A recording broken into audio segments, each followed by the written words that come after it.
What's up, everybody? We're back. Yeah! Hey, welcome back to a Metalhead's Journey. Hey, so we've made it back around to the top 20 rock albums list. We are, look, I think we're on to an all-time great band right now. This is the Rolling Stones. This is the album Let It Bleed, number 16 on the top 20 list of all time. We're going to do a quick history here. I didn't take a ton of notes because there could be, there's entire books written about Rolling Stones. So obviously, I'm going to just go very quickly with the notes here. Yeah, and then we'll get right into the review of the record here. So this is the Rolling Stones, formed in 1962 as an English rock band from London. Active across 7 decades, they are one of the most popular and enduring bands of the rock era. Rooted in blues and early rock and roll, the Stones started out playing covers and were at the forefront of the British invasion. How many albums do you guys think they've come out with? 15. Studio albums. 22. I just literally made that number up. I got 15. Jonah. 20.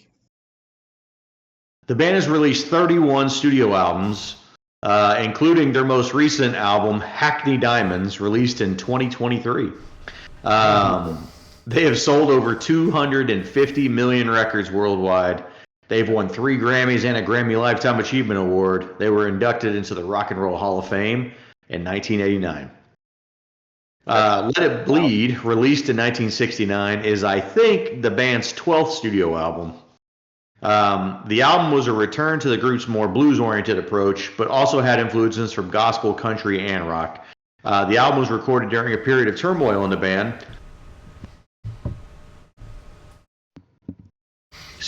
Brian Jones, the band's founder and original leader, had become increasingly unreliable in the studio due to heavy drug use, and during most recording sessions was either absent or so incapacitated that he was unable to contribute meaningfully. He was fired in the midst of the recording sessions for this album and replaced by Mick Taylor. Jones died within a month of being fired.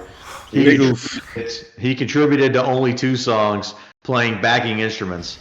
The lineup for this album features Mick Jagger on vocals, Keith Richards on guitar, Bill Wyman on bass, Charlie Watts on drums, and Mick Taylor on other various guitars. This album has one single, Let It Bleed. Ooh. Jonah, you never go first. Why don't you go first? Sure. So generally, I thought the album was pretty good. There are some songs that I'm not a huge fan of. There's definitely a couple of skippers, maybe more than that. For this album, it's hard for me because it's kind of a similar situation that we ran into last time with the Coal Chamber album. No, the Coal Chamber album. I'll tell you why. Because for its time, I'm sure people were looking at this album as probably one that, push the genre forward, or maybe some kind of landmark or something like that. But in retrospect, it's hard because what they did on this album, a lot of people have done since and done better, even the same year that this album came out. So it's one of those things where trying to balance being critical of it but also recognizing what it is, and I do recognize what it is, but generally I didn't necessarily have the best time listening to it from front to back. There are some standout tracks definitely that I really enjoyed. But this one was, it did grow on me. But this one's hard to revisit, or this one's hard to listen to multiple times, other than, like I said, the couple of standout tracks that I did really like. Did anybody, going into this, have, maybe more than just a glancing knowledge of the Rolling Stones? Anybody, deep into them? Jason, you're old as fuck. This is during your time right here. Yeah, I was never a Rolling Stones fan because I was never a big Mick Jagger's voice. So is this like a Metallica Megadeth kind of thing? Is it like Beatles and Rolling Stones? It's like you only like one or the other? No, I don't think so, because I think the Beatles had already broken up by this time. By close to 70 or 70, early 70s, I think it was. I don't even remember now. But no, because Rolling Stones, I don't know, man. They're to me, they're very different style. Uh, I don't know it. This is not to what Jonas said. Like this is, this is barely rock. This is mostly blues, mostly country. Unfortunately, I don't like country. Blues is tolerable, but not in this format. Not with Mick Jagger singing. So unfortunately, like this was like if you need a sleep aid, this worked for me. This was a no. boring record. This was a boring record. Yeah, so we were talking about this going on beforehand, but like, I have like a passing knowledge of the Rolling Stones. Like, I feel like I've heard a lot of what I would put, or what people, like a lot of people would put on a 10 or 15 track greatest hits album. And I think, like, I mean, I don't want this to sound degrading in any way. I mean, I think over 31 albums, I'm sure there's 15 or 20 songs you could put together on a greatest hits album that just absolutely fucking slaps. You would hope so. I would hope. I was gonna say I would hope Yeah. you could put together a few 15 to 20 track greatest hits. Yeah. And look, I think there's two on this album that you would certainly consider to go onto that. But this album was different than what I thought it was going to be. You know, like every song I had heard from the Rolling Stones essentially was pretty much rock based. And I didn't realize that they had such like a deep, they were so deep seated in like blues and country. And so I was surprised to hear this record. I was surprised that it's on the top 20 rock list. Yeah. Like, I don't think this record is bad by any means. Like, I like the bulk of the songs on here. Where Jason says it's a sleep aid or it's boring, I think it's just a good chill record, man. I think this is something you can just throw on. You get off work, and you just had one of those days and you just need to fucking chill. Like, I think this album does a lot of that for you on there. But yeah, I was surprised it was a lot of blues. I like blues. I don't think I would have this record on the list. Not Personally, this particular list, yeah. I'm sure out of 31 albums, they probably, and I'm sure we're going to do one other Rolling Stones album on this list somewhere down the line. And I anticipate that one will probably be a little bit more rocking. That's really the only thing I missed on this was just like, I would have liked maybe mix in a couple more rock songs to go with the bulk of the blues and the country. But overall, I would say I enjoyed the record. I did not enjoy it at all. And again, to reiterate, my knowledge of the Rolling Stones coming into this was probably similar to everybody else. I knew of their big hits that everybody's heard, like via the radio and commercials, and my dad's in his 70s, so listening to classic rock radio growing up was mandatory. So I mean, I've heard their big songs, but I really didn't come in with any expectations. And the first track I was familiar with, "Give Me Shelter," and I was like, okay, this could be something. We last rock album we listened to on this list was The Doors, so my ceiling, or like the bar was set relatively low for me, and I just found myself after every listen dreading the next time I was going to listen to this. I thought this was incredibly boring. I thought that the songs just didn't offer me any form of excitement. I didn't speak to me in any real way. And I thought musically there was almost nothing to grasp from this whatsoever. And I think Mick Jagger... I take it that you probably don't have like any other blues or anything like that out there on your playlist somewhere. Not at all. So ultimately you're just not a fan of the genre. Probably, but specifically, I have no issues with any of the guys playing the instruments. They're whatever. They're fine. I mean, it's blues-based rock. It's fine. My problem comes, and my big lack of source of lack of enjoyment is Mick Jagger. I think he's not a good singer. I think he does not sing in key or in tune.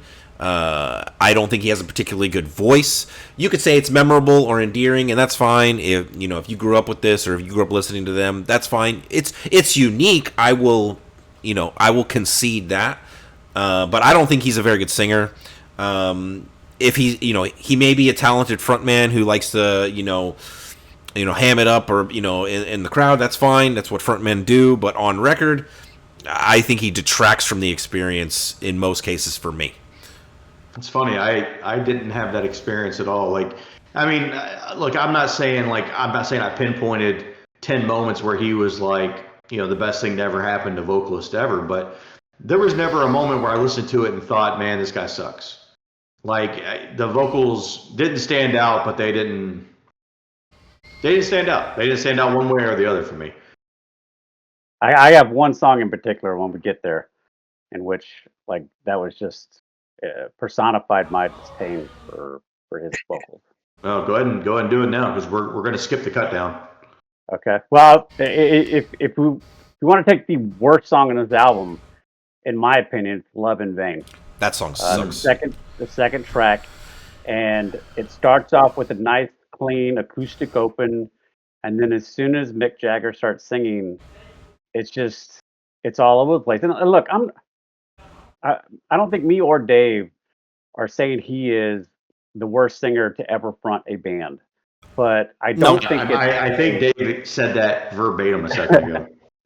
That's not what I said. He has a talent, but I don't think it's I don't think it's a secret to say that he has a limited vocal range, or his pitch and holding tune for long extended periods of times is lacking. I would say, and in that song, he is just. I mean, it's. I can't listen to that song.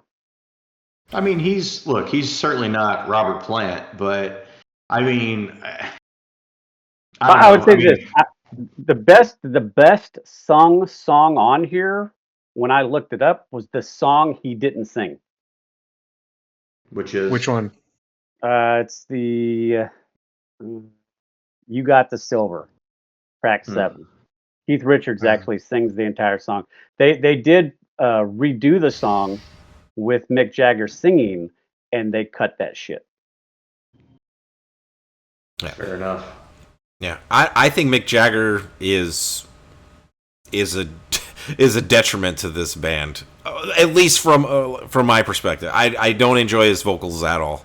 Like, well, and look, and it's again, I've never been a Rolling Stones fan because of his vocal style, but I've never listened to any of their albums start to finish. This is the first time I've actually listened to one of their albums start to finish. Same. And while I was talking to Josh before we got on, I feel like I've heard better versions of almost all of these songs later down the road when they either did a live track or a best of or something, when they re-recorded it with a more upbeat, faster tempo, more rockish style. Like Country Honky Tonk Woman.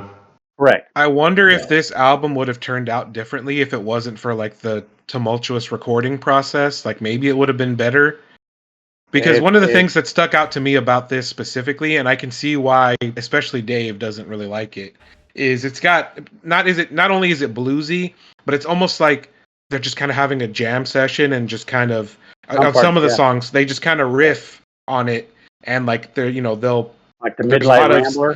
Yeah, it seems almost improvised, and like they just kind of repeat a lot of the same licks over and over again, and that's kind of a staple of blues in general. Is like you're just kind of going with the flow versus something that's much more crafted as far as songs goes. Even on the song "Let It Bleed," Mick Jagger sings it with a southern twang. Yeah. Look, that was one of my big takeaways. Drugs and stuff going around, dude. They were just trying stuff. Yeah, for sure. Yeah. Jason, who's your MVP for the record? Well, I'm gonna go with Mick Taylor. Mick Taylor, who was added at the very end, who has limited time on this, and I'm making him the MVP because it's because of him and the producer. Because it's not his fault. It's not his fault, but that he actually made country honk into the epic, big smash hit that it was. All right. Jonah, what you got?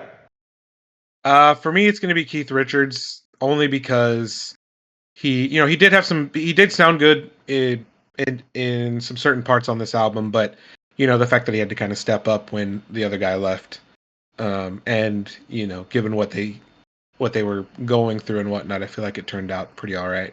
I have an MVP. I'm gonna go. It's not what I said before we started, so don't worry. Come on, Dave. I'm gonna go with the choir that begins "You Can't Always Get What You Want," because I think that I do think that actually adds an interesting tone to that song. It could almost be a little haunting, depending on your mood or your interpretation of that. And I always like that opening part of that track. I always appreciate it. Like it catches you, because it's actually something interesting happening on the album. So Yeah. So Bill Wyman, the bass player, also little known that he played a couple different instruments on this record, the vibraphone and the auto harp. I'm gonna go with Bill Wyman for his auto harp work for this album. Look, there are a couple of that shit slaps so fucking hard. There are a couple of good bass lines on this album. Not gonna lie. All right, I'll go into top tracks here. No honorable mention this week. It is what it is. Number 3 for me, You Can't Always Get What You Want.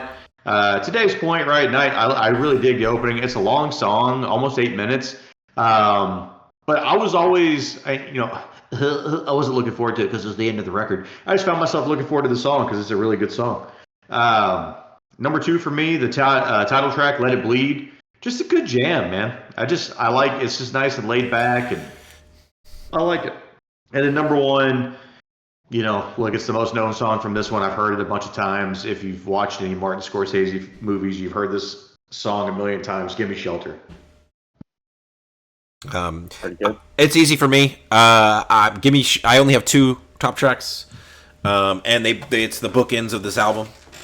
Give Me Shelter, and number 1 is You Can't Always Get What You Want. I think all the tracks in between there are just a waste of my time. Okay. Wow. Go ahead, Jason. Me and you pretty close there, Josh. My number 3 is You Got the Silver, because Mick Jagger's not on it. Number 2 is You Can't Always Get What You Want. And number 1, and it's not even close, Give Me Shelter. Do it, Jonah. So my number 3 was actually Give Me Shelter. I think it's legit a great jam. The gospel influence, it's got a really good chord progression. My number 2. Yeah. Speaking of bass lines, my number 2 is actually Live With Me. That bass line slaps. And it's got more of that, it's less bluesy, and it's got more of that like kind of British, just the Rolling Stones sound, like kind of what you associate them with, or what I do at least in my head. And then number 1 for me is going to be You Can't Always Get What You Want. It's a little long, but it's a classic track. You can't help but sing along to the chorus. It's a catchy song. Yep. All right. Hey, we're going to move here into the last category here. This is where we give our score for the record. And just give you some context, for a lot of folks out there, an average score would be a 7. For us, it's a 5. So anything that we rate 4.9 and below is various levels of we would not recommend it. Anything 5 and above is various levels of we would recommend. And anything between a 9 and a 10 is varying levels of greatness.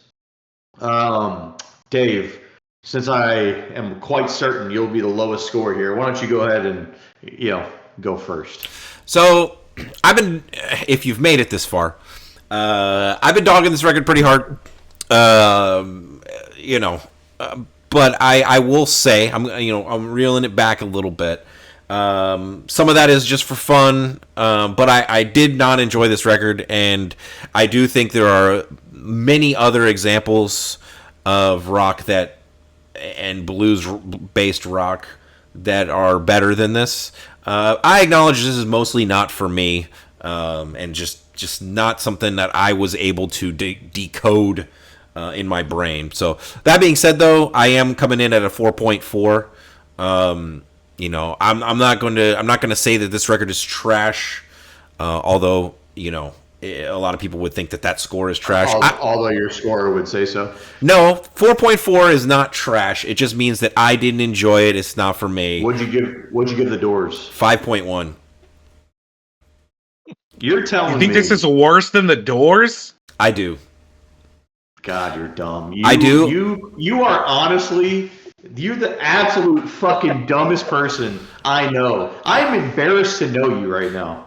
Look, what I will say about the Doors, and this is why the difference is, the track listing on the Doors is more digestible because the songs that I liked, for one, there was more of them. This album was, I like the first song. I deal with 7 songs that I don't like, and then I get to a song that I do like. So the listening experience on this was infinitely worse for me than it was for the Doors. There's easily 4 songs on this that are better than Break On Through to the other side. Look, I don't Easily. judge.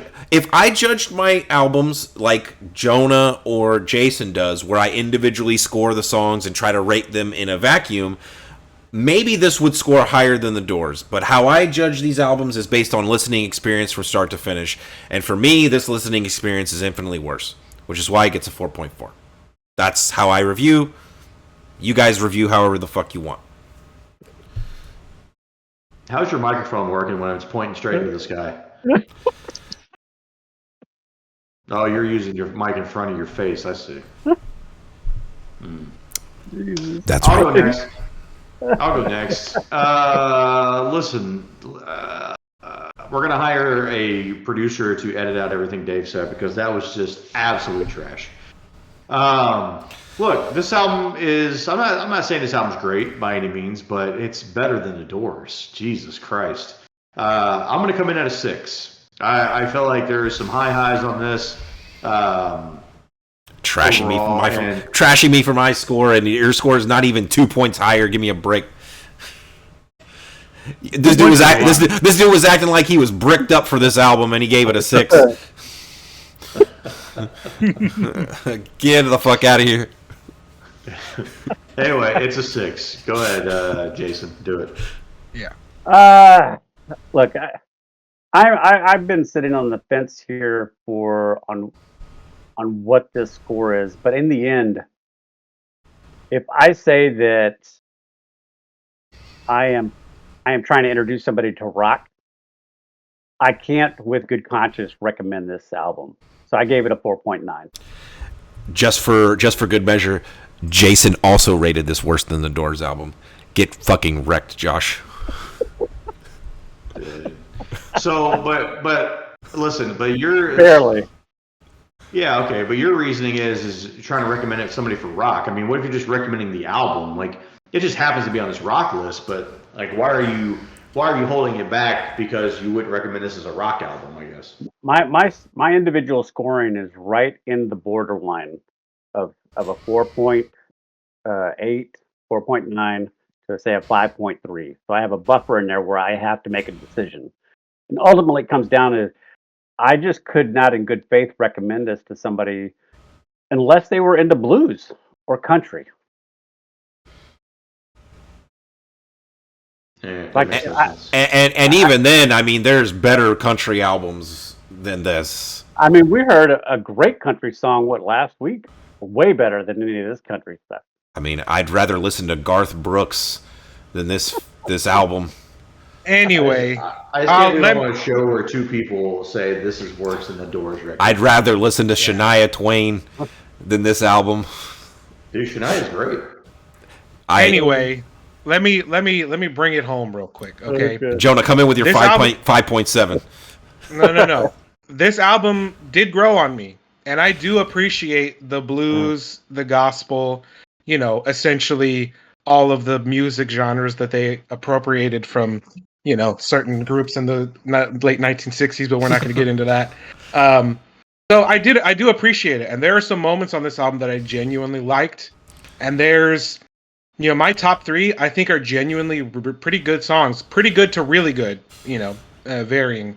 So, like Dave mentioned, and like I've said before, I have a specific scoring system I use, and when the mathed out, I ended up giving this the highest score of anybody in this group. This gets a 6.2 from me.